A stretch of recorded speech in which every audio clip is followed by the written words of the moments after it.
Thank you very much for joining us today. My name is Marian White, and with me is my co-host of Larchmont Today for the last 20 plus years, Ken Bialo. Good evening, Marian. How are you? I'm fine, thank you. I'm glad to hear it.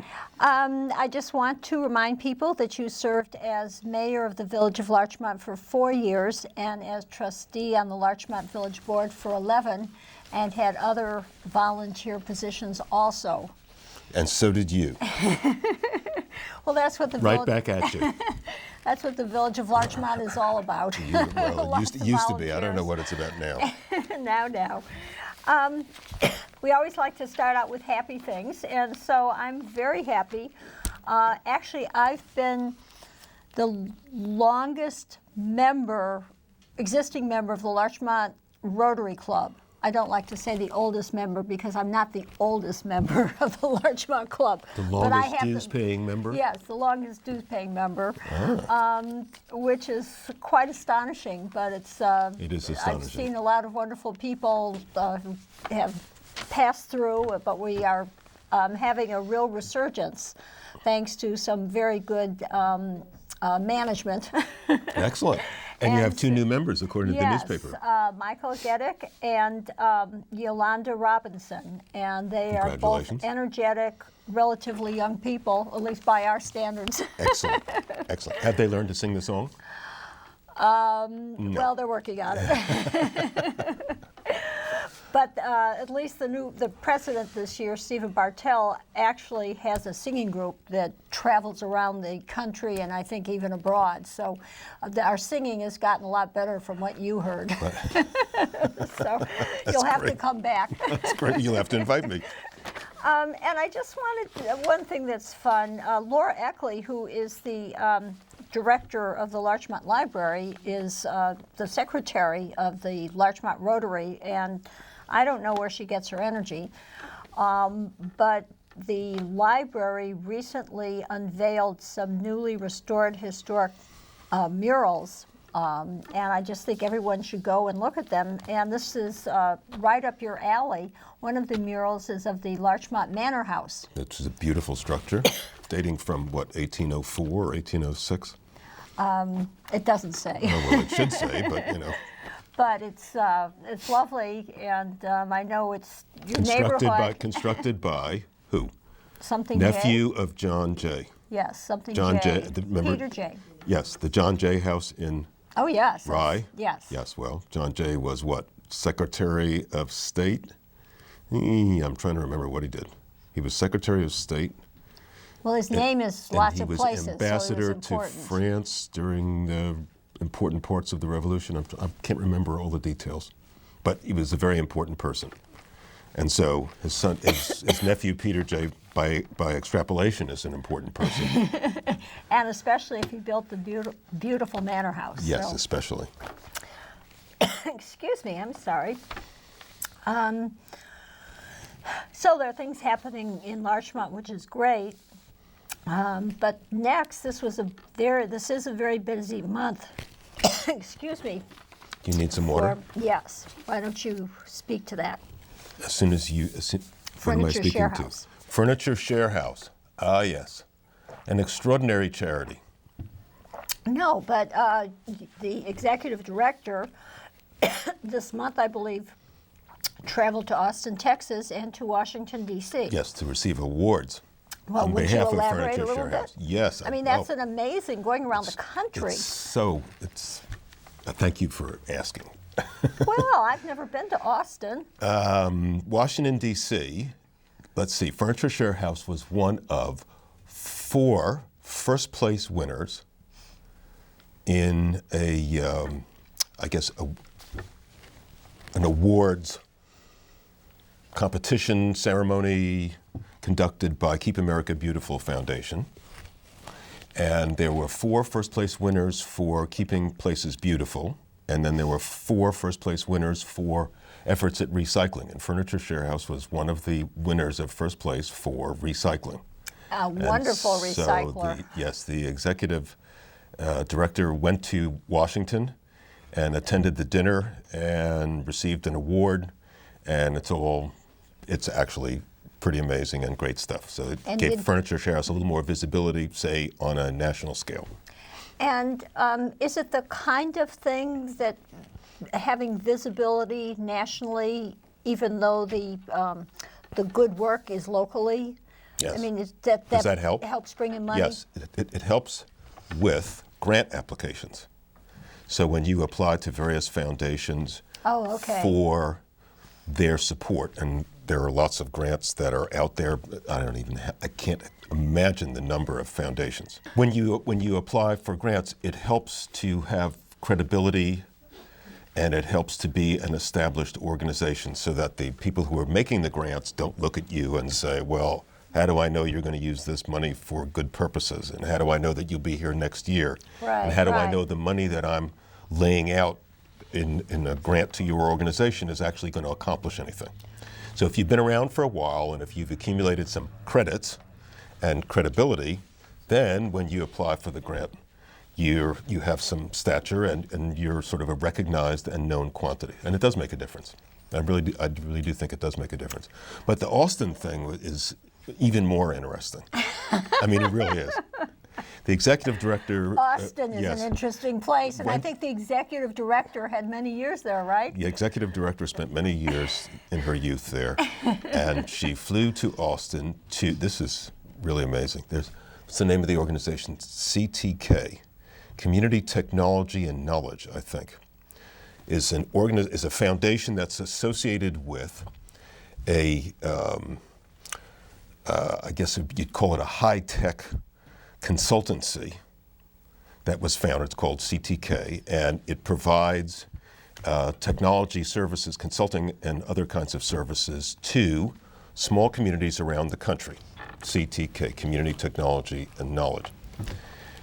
And so the founder of this company also set up a foundation to attract attention. If you give away money and give away awards, you attract attention. We're talking about It's it. serious stuff. That's exactly right. We're talking about it on local television. And so they had a competition for poems. Okay. You could apply, and by the way, what it came with was a $10,000 grant, which is always useful for Oh, an my organization word. That is awesome. that has no visible means of support except for charitable donations from you Larchmont- and me and others. And Larchmont has some talented poets, I believe. Well, anyway, the executive director found somebody who wrote a poem, and it was submitted in this competition, and the poem won first place. The poem was composed by Bill Schur, who lives here in the town. That's wonderful. And the executive First director. place in the nation. First place in the nation. But that's not just first place in a poetry competition. Here's what else goes with it. It was not only a dinner honoring the first place in the poetry competition and the poet, but also the poem was put to music by a group which I'm told is a very well-known and famous group, bluegrass maybe, I'm not sure what, called the Blind Boys of Alabama, which took the poem, put it to music. They wrote the music? They wrote the music and recorded it and then played the song at the dinner. And it turns out that the rights to the music have been awarded along with the grant to Furniture Share House. So Furniture Share House now owns the rights to a song That they recorded? that the Blind Boys of Alabama recorded, and which can now be used as part of the fundraising activity. Oh, I And want it's- to buy one. Well, I'll have an opportunity. I think you will. Anyway, so How they much performed fun. this thing, and it was the song, and actually I've heard it, and it's actually pretty good. As you know, if you like bluegrass, I think it's bluegrass, and that was a pretty exciting event. I don't know how else to describe it other than to say you go to Austin, somebody sings you a song that your friend wrote, and you get the rights to it, plus a grant and a big fete at the dinner. And so it seems like It's quite amazing. it is amazing. It is amazing. And so the plaques and the song, which will be part of some sort of marketing campaign, which is not yet conceived, are things that are going to be shown in Furniture Share House for the good works that the Share House does with its what, 20 or 30 volunteers, and it's two expenses. One, trucking and pickup and delivery, and the other expense is rent that's paid for the property. Oh, I guess, and there's an administrative assistant who gets paid as well and does a lot of different But that's it. Those are the scheduling and stuff. Those are the expenses. expenses. It has no other expense. It doesn't pay anybody anything to do anything except for these people. Well, $10,000 is a lot of money. Goes a long way. Yeah. It goes a lot. It's a lot of furniture. Well, please tell the executive director I will. that we're all very proud of her. We are proud of her. And all the board members of the Furniture Share House. Board Thank member, you. board member and council. Well, thank you. No, it's really it really is pretty extraordinary. Oh, well. So It's a wonderful thing for the community, which is what really matters. well, I think it's, as we've said many times before on this show, it's actually very useful for the people who are coming out of shelters of one sort or another, and are being apartments are being found for them, but they don't have anything to live in the apartments with. So this is basically recycled furniture. People give gently used furniture, it gets picked up. The people who are moving into the apartments come and they shop just like in Bloomingdale's with the assistance of volunteers, and then the stuff is delivered. And so they have beds and tables and chairs and all kinds of things. Well, it's www.furnituresharehouse.org, right? Yes, Okay, well, that's the website. If there's you want to always- give money or you want to hear the song, I don't know if the song is available for free. I can't say yet, and Apple hasn't licensed it for There the isn't an iPhone. app for that yet. Yes, no. Well, let's get to work on that. Okay. Well, I guess now we need to go to, this is the sort of the serious part of the year. We have some elections coming up, village elections. A lot of entities are talking about their budgets. One thing I found interesting in terms of the budgeting process was that for the village of Mamaroneck, the trustees have voted to override the New York State 2% property tax just to have the option if something happens. I mean, they're not overriding it for known expense.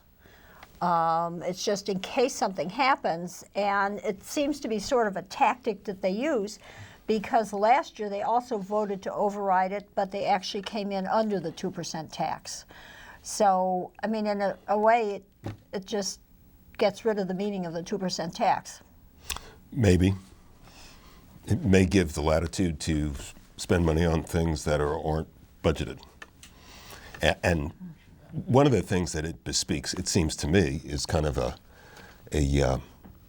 not a substantial enough rainy day fund. Typically, if you are running over budget on something, snow removal would be a good example. Certainly would be.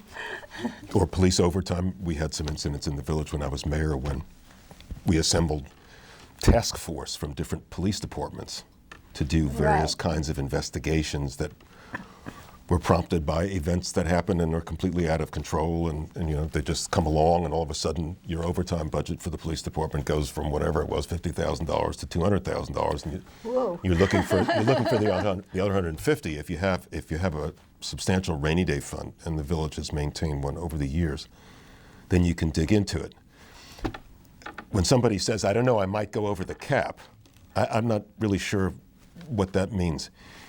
You raise, the cap is on the tax levy, right? Right.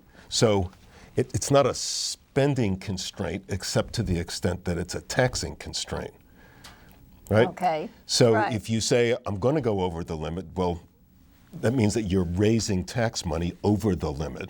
You're going above the 2% increase allowed in the levy.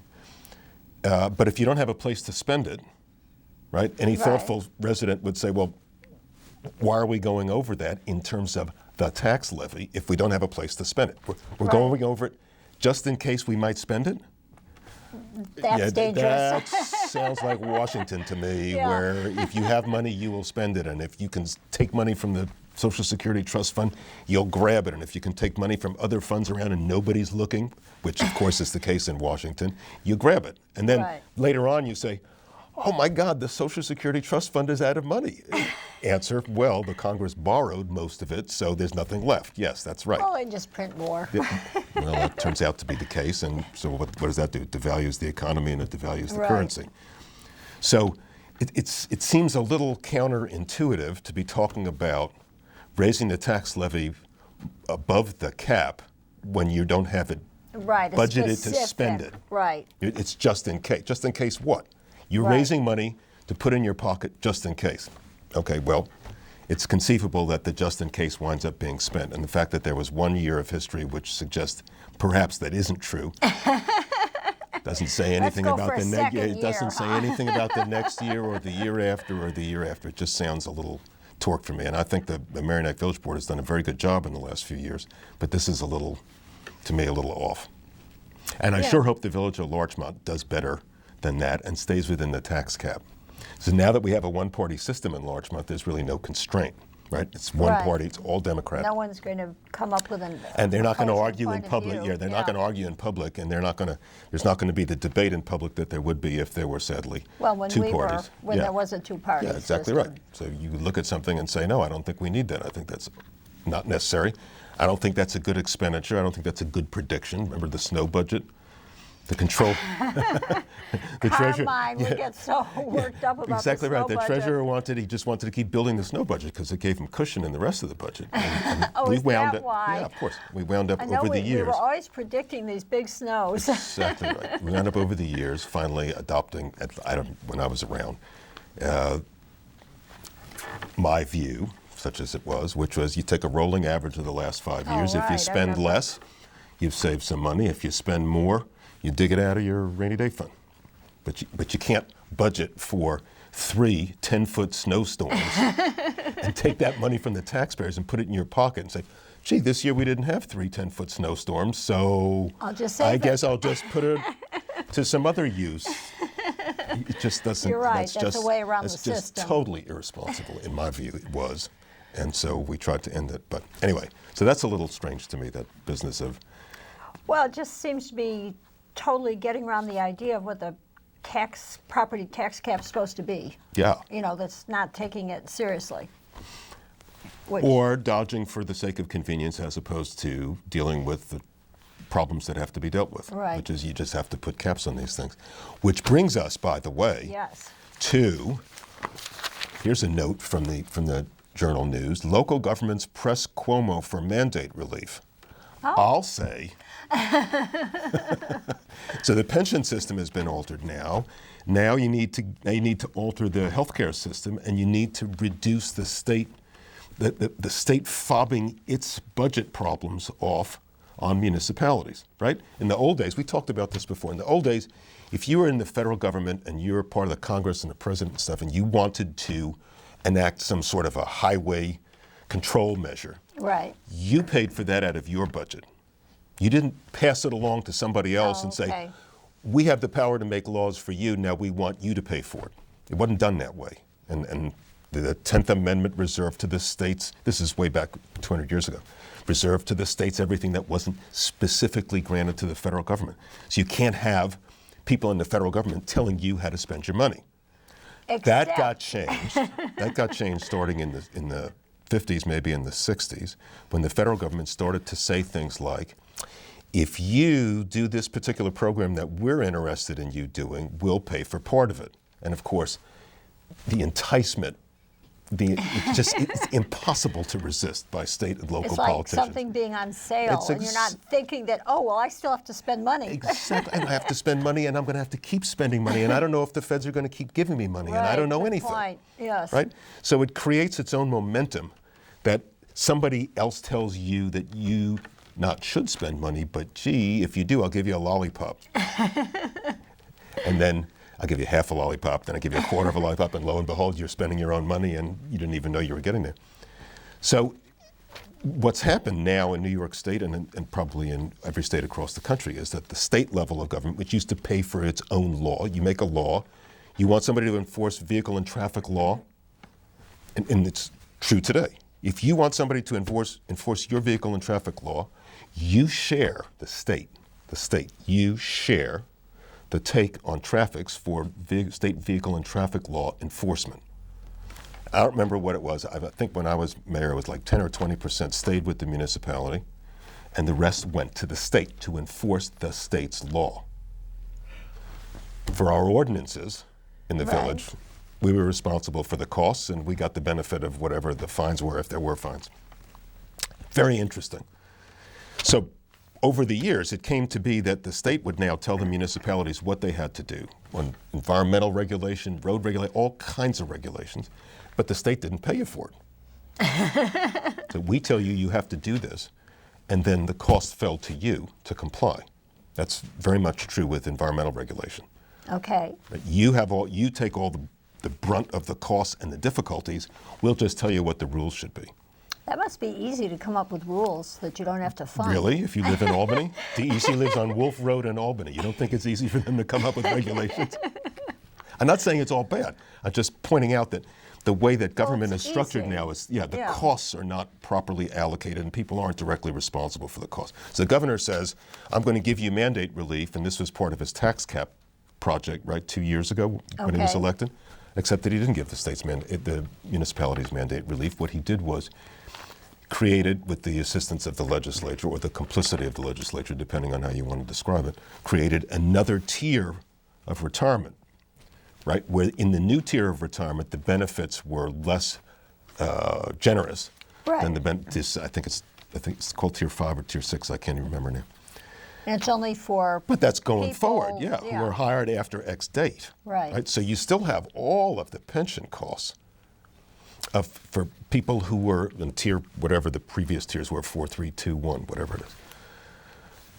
There's some relief in the future, but for that relief to really have an effect, you have to be in the future. It doesn't have an effect today. Your children may benefit, That's but not exactly you. right. So what did the governor come up with? He came up with this idea, or the governor and the legislature, who knows who did it, came up with some idea that said, hey, here's an idea. We'll let you borrow to fund your current costs. Your current costs? Yes, your current pension costs. That's If death. that isn't the stupid, forgive me, Governor, the single stupidest idea I've. Oh, well, the actuaries have all figured it out, and the people in the controllers. Oh, this will work. I promise you, this will work. It's like the Social Security system. It works until you screw it up. Well, it just keeps getting larger and larger. There's no end in sight. You keep piling one year on top of the other year. So all of this, to me, makes absolutely no sense. And what is really needed is for the governor to look at mandate relief seriously. You want the 2% tax cap? I agree, that's a good idea. But you need to do something that gives relief to the municipalities so they're not absorbing 20% increases in their retirement costs. Right. And health care. Well, health care is going to, okay. well, it's part of whatever the president and his friends have done. But in terms of just retirement, cops and fire retirement last year increased by what, 15 or 17%? And other employees in municipalities, the retirement costs increased by 10 or 12% of payroll. 10 or 12% increase on whatever it was before. And I don't remember what the contribution was per. I think that's the way it works. So maybe it's 15% or 17% of the actual total payroll, which is even worse. So if you think about it, when you hire an employee for $100 a year, if you're hiring a cop or a firefighter, 15 or 17, whatever that dollar number is, is actually not going to current compensation. You have to pay the $100, and then you have to take a $15 or $17 tranche and stick it in the pocket over there for the future pensions. For retirement. Yeah, I mean that's the way it was before the Tier 6. I don't know enough about Tier 6 to say what happens now.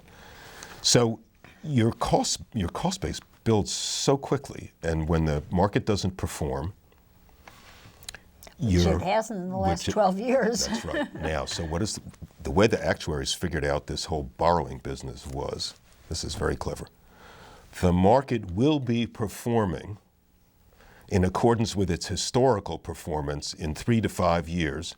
So your borrowing will only be for 3 to 5 years, and then the contributions will go back down again. Oh, you can level them out, or you can deal with the increase. That? Does anybody in government guarantee anything? If politicians were held to the same standard as private industry in issuing securities, would there be anybody who wasn't in jail? No.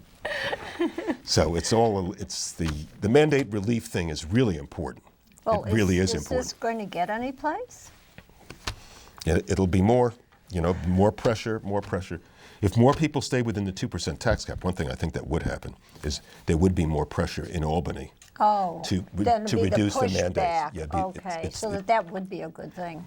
An unintended consequence. it has a possibility of working that way, but Well, our time is up, already. but it's too bad because you were going to explain to me about consolidation and deconsolidation. So I guess we will carry that over for our next show. I'm very That'll take a little confused study. about what that means. And take a little study. Making town villages out of villages.